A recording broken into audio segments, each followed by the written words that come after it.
اب آپ کے سامنے تشریف لا رہے ہیں حضرت مولانا افتخار علی چشتی دامت برکاتہم العالیہ.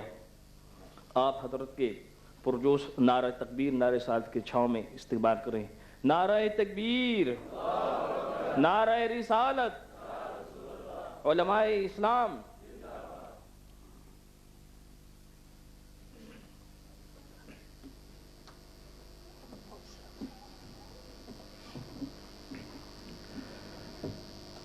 نحمده ونصلي ونسلم على رسوله الكريم. أما بعد فأعوذ بالله من الشيطان الرجيم. بسم الله الرحمن الرحيم. فنجعل لعنة الله على الكاذبين.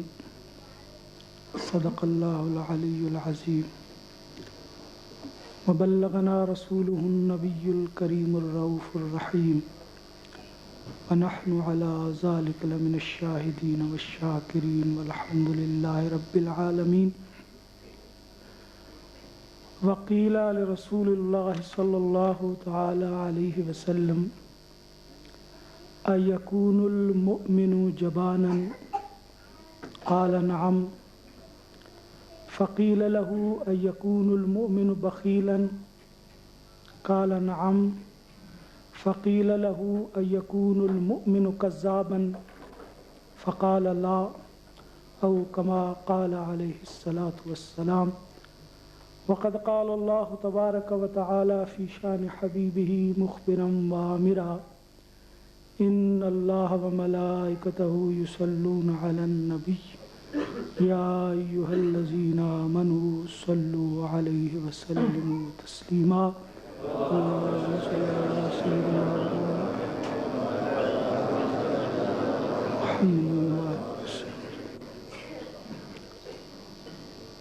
حضور قائد اہل سنت، واجب الاحترام مشائخ اعظام، علماء کرام، برادران اسلام، جیسا کہ مجھ سے پیش رو مقرر حضرت علامہ مولانا عبدالقیوم صاحب دامت برکاتہم العالیہ نے بیان فرمایا کہ سیدنا غوث اعظم رضی اللہ تعالی عنہ ولایت و غوثیت کے اس اعلیٰ مقام پہ فائز ہیں کہ جب تک کوئی ان کے دربار میں سر نیاز خم نہیں کرتا، وہ سب کچھ ہو سکتا ہے لیکن خدا کا ولی نہیں ہو سکتا. اللہ کا ولی ہونے کے لیے یہ ضروری ہے کہ سیدنا غوث اعظم رضی اللہ تعالی عنہ کے دربار میں اس کا سر نیاز جھکا ہوا ہو. خدا کے مقبول بندوں کے ایام منانے کا مقصد کیا ہوتا ہے؟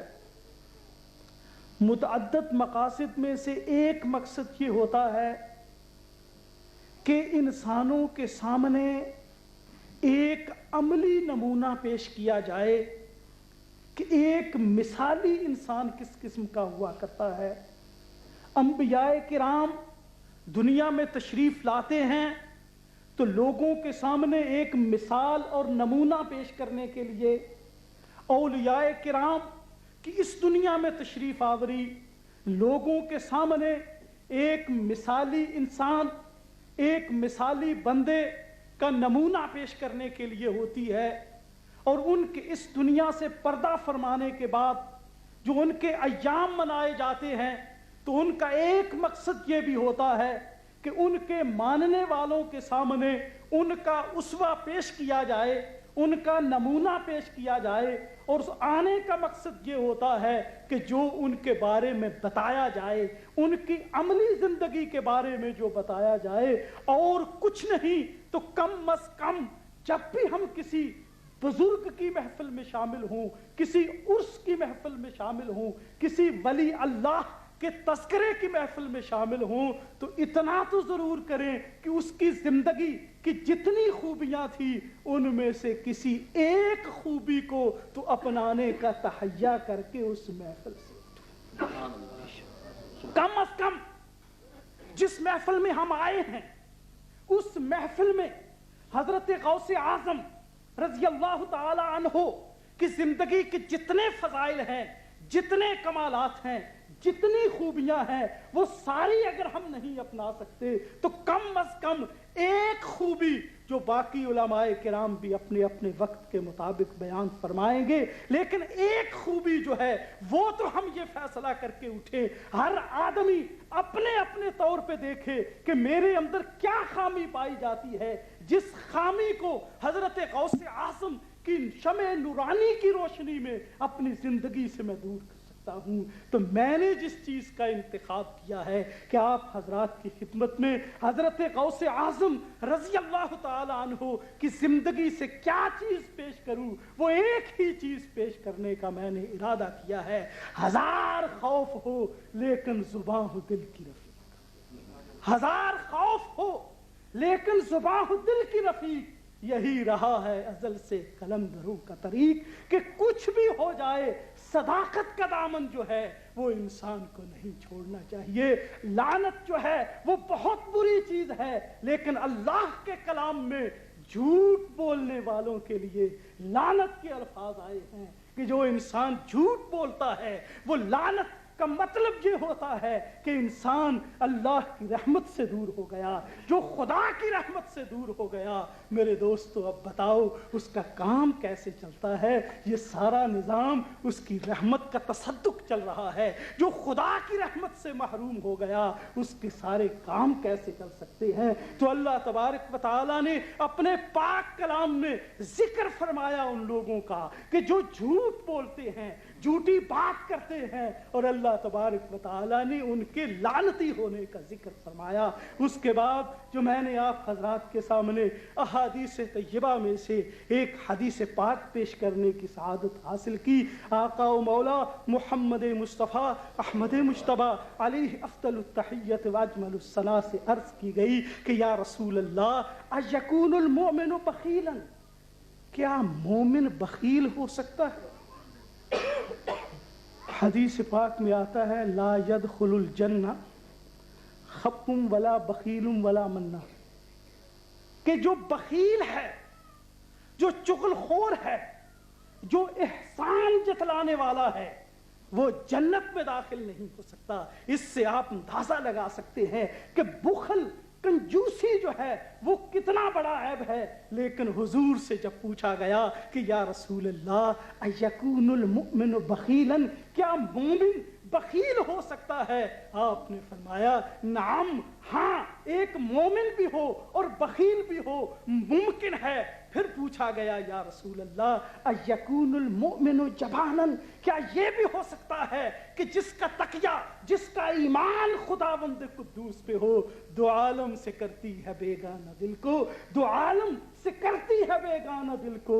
عجب چیز ہے لذت آشنائی کہ جس کے دل کی تار اس احکم الحاکمین سے ملی ہوئی ہے، کہ جس کا دل جو ہے، علامہ اقبال کہتے ہیں ہر کے رمز مصطفیٰ فہمیداست، ہر کے رمز مصطفیٰ فہمیداست، شرک را در خوف مضمر دیداست، وراء کل خوف شرک، ہر خوف کے پیچھے شرک چھپا ہوا ہوتا ہے۔ تو پوچھا گیا کہ یا رسول اللہ یہ ممکن ہے کہ جو انسان خدا سے ڈرنے والا ہے وہ کسی اور سے بھی ڈرتا ہو، وہ اس میں بزدلی پائی جاتی ہو؟ آقا دو عالم نور مجسم صلی اللہ تعالی علیہ وسلم نے فرمایا نعم، ہاں، ہو سکتا ہے۔ ایک مومن جو ہے اس کے اندر بخل بھی پایا جا سکتا ہے، ایک مومن جو ہے اس کے اندر بزدلی بھی پائی جا سکتی ہے۔ تو پھر پوچھا گیا اَیَکُونُ الْمُؤْمِنُ کَذَّابًا، یا رسول اللہ کیا مومن جھوٹ بھی بول سکتا ہے؟ کیا یہ بھی ممکن ہے کہ مومن ہو، مسلمان ہو اور پھر جھوٹ بولے؟ فقال لا، محمد مصطفیٰ صلی اللہ تعالی علیہ وسلم نے فرمایا کہ مومن ہو اور پھر جھوٹ بولے، پھر جھوٹی بات کرے، یہ ممکن نہیں ہے۔ میرے دوستو، ہم مومن ہوتے کیسے ہیں؟ یہ زبان کہتی ہے لا الہ الا اللہ محمد رسول اللہ، اس زبان کے اس فعل کی وجہ سے، اس قول کی وجہ سے ہم مسلمان ہو گئے، خیر امت میں شامل ہو گئے۔ نکاح کیسے ہوتا ہے؟ ایجاب و قبول ہو رہا ہے، الفاظ ہیں۔ جس آدمی کے لفظ میں کوئی وزن ہی نہیں ہے، جس آدمی کے لفظ کی کوئی حیثیت ہی نہیں ہے، جس آدمی کی بات کی کوئی حیثیت نہیں ہے، پھر اس کا ایمان کہاں، کس حیثیت میں قابل اعتماد ہو سکتا ہے؟ تو آقا دو عالم نور مجسم صلی اللہ تعالی علیہ وسلم سے جب پوچھا گیا یکون المؤمن کذابا، کہ یا رسول اللہ یہ بھی ممکن ہے ایک مومن بھی ہو اور جھوٹ بھی بولے؟ آپ نے فرمایا لا، یہ نہیں ہو سکتا۔ میرے دوستو، حضرت غوث اعظم حضرت شیخ عبد القادر جیلانی حسنی حسینی رضی اللہ تعالی عنہ کی زندگی میں جب ہم نظر ڈالتے ہیں تو سب سے بڑی چیز، سب سے پہلی چیز جو ہمیں ملتی ہے وہ یہی ملتی ہے کہ حضرت غوث اعظم رضی اللہ تعالی عنہ جب علم حاصل کرنے کے لیے نکلتے ہیں تو ان کی والدہ ماجدہ حضرت ام الخیر رضی اللہ تعالی عنہ کیا وصیت فرماتی ہے اپنے بیٹے کو؟ میرے دوستو، اولاد جہاں بھی پہنچتی ہے اس کے والدین کا حصہ ہوتا ہے اس میں۔ اگر والدین اولاد کی اچھی تربیت کرتے ہیں اولاد اعلیٰ مقام پہ پہنچتی ہے، اگر والدین اچھی تربیت نہیں کرتے تو اولاد اعلیٰ مقام حاصل نہیں کر سکتی۔ آپ کی والدہ ماجدہ جب انہیں رخصت کرنے لگتی ہیں ایک ہی وصیت فرماتی ہیں کہ بیٹا جھوٹ نہیں بول۔ میرے دوستو، حضرت غوث اعظم کی والدہ ماجدہ نے صرف ایک ہی سبق دیا کہ بیٹا جھوٹ نہیں بولنا۔ انہوں نے وعدہ کر لیا، راستے میں ڈاکو آئے، ڈاکو لوگوں سے مال لوٹ رہے ہیں، حضرت غوث اعظم جو اپنے بچپن اور نوجوانی کے مراحل میں ہیں، وہ ڈاکو آپ کے پاس سے گزرتے چلے جا رہے ہیں۔ ڈاکو وہ جب ڈاکہ ڈالتے ہیں،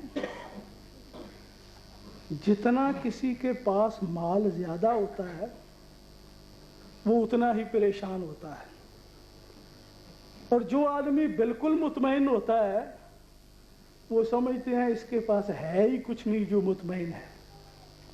وہ ڈاکو جب دیکھتے کہ ہر آدمی کا رنگ اڑا ہوا ہے، ہر آدمی کے چہرے پہ ہوائیاں چھائی ہوئی ہیں، لیکن یہ نوجوان جو ہے اس کے چہرے پہ ایک سکون ہے، اس کے چہرے پہ ایک اطمینان ہے، وہ اطمینان جو ہے، وہ سکون جو ہے، وہ کہاں سے تھا؟